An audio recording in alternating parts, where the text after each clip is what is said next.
Welcome to classwork 4.4. Let's start with example 1. Let p equal -3, -5 be a point on the terminal side of theta. So, just draw a triangle. Draw your axes like that. -3, -5 is somewhere in quadrant 3. And from here, a couple things are going to happen. You're going to connect to the origin, number 1. So let's do that. I'm going to connect a line here to here. And then you always drop to the x-axis. That's important. Always the x-axis. That's always your point of reference. So go to the x-axis. And notice how we create a right triangle. -3, -5 means your x component is -3. Your y component is -5. Here's your angle theta. If you're wondering about vocab, terminal side is just that hypotenuse. It's just the line or the ray that connects the origin to your point P right here. And then let's compute the hypotenuse really quick. So that's 25 plus 9 root, so root 34. And now we can use that triangle to figure everything out. So I'll go through this pretty quick. You guys should know Sohcahtoa. So sine theta, that's -5 root 34 over 34. Cosine theta, -3 root 34 over 34. Tangent of theta, 5 or 3. For the reciprocals, just flip them. So -root 34 over 5, -root 34 over 3, and 3 over 5. And now that problem is done. Those are the 6 trig functions of theta.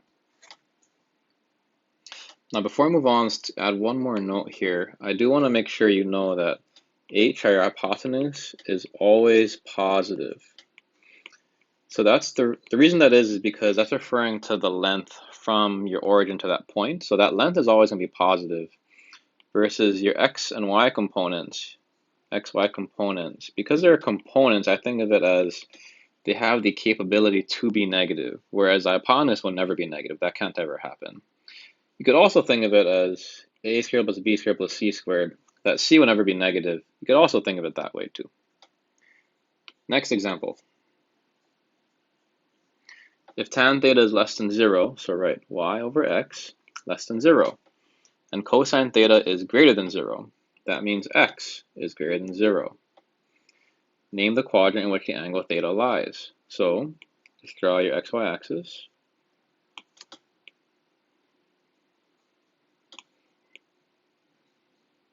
Good enough. If x is positive, that means we eliminate quadrants 2 and 3. So underneath I can write that x is positive, but the ratio is negative. That would mean it couldn't be quadrant 1, so it must be quadrant 4.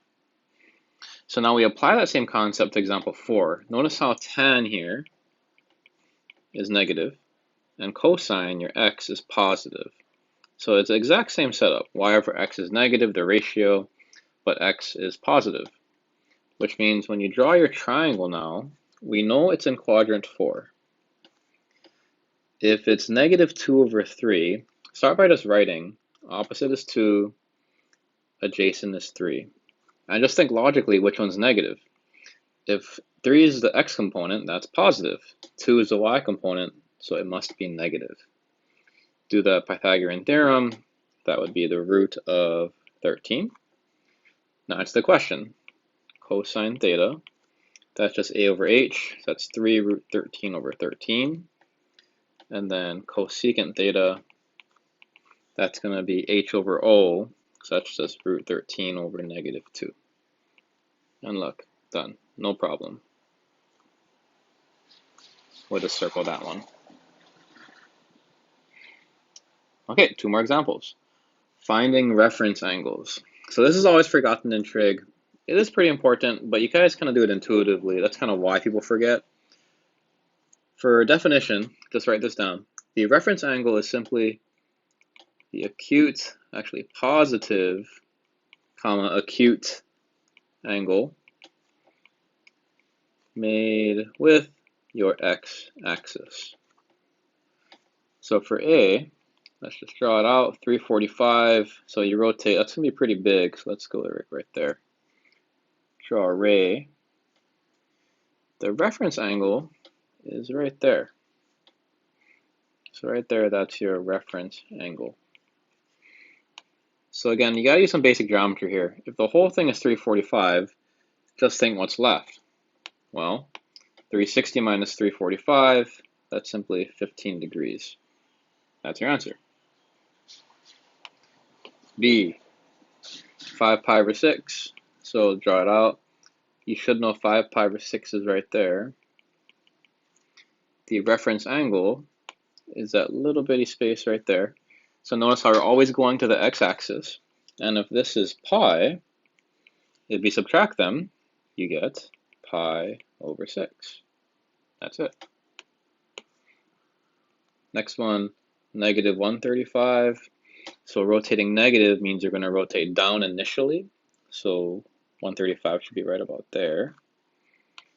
The reference angle is, again, you connect the acute angle with the x-axis. And if this bottom is 135, what's left? Should be 45. And the last one, 2.5 is pretty weird, but immediately notice how there's no degree symbol. That would mean it's in radians. So think about where 2.5 would be. Make a bigger picture for you here. If this is 0, this is pi over 2, and this is pi. When we first talked about radians, we talked about how 1 radian is approximately 60 degrees.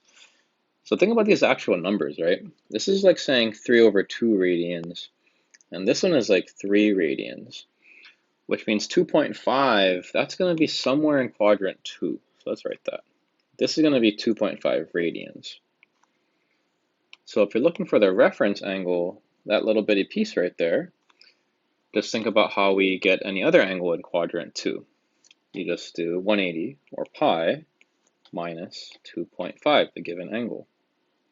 And that is your reference angle, right there. It's not too bad. Okay, last part. So coterminal angles, I crossed out reference angles because I'd rather you guys just use coterminal angles here. So remember that for all of these, you can add or subtract 2 pi as many times as you want. So for this one, let's just subtract 12 pi over 3, because that'd be the same thing as saying 4 pi. You get 10 of 2 pi over 3. You should do a unit circle method. 2 pi over 3 is right there. That's simply negative root 3. Done. Okay, secant, negative 17 pi over 4. So if you recall a couple things, we can do a couple of tricks here. Cosine is even, which means you can take the negative out, which means secant is also even. So you can apply that same even property here. So you can just think of this as 17 pi over 4. You don't have to do that. It's just something I'm showing you can do. Now we're going to subtract 16 pi over 4, because again, that would be 4 pi. And that would be secant of pi over 4. Do our circle method, that's right there, root 2. Okay, so that's all the examples. So now we're going to do some classwork. And actually before that, we'll talk about questions on Zoom, and then I'll put you guys